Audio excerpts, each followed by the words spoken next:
এই শিবরাত্রিতে পুজোর থালায় কি কি অবশ্যই রাখতে হবে জেনে নিন সেগুলো।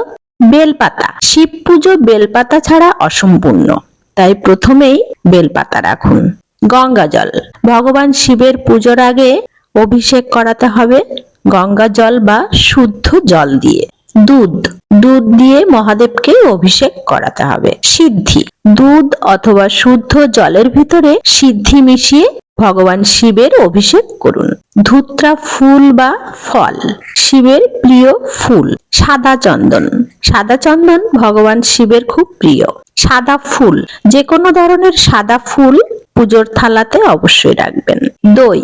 ভগবান শিবের অভিষেককালে অবশ্যই দই রাখবেন। ঘৃত।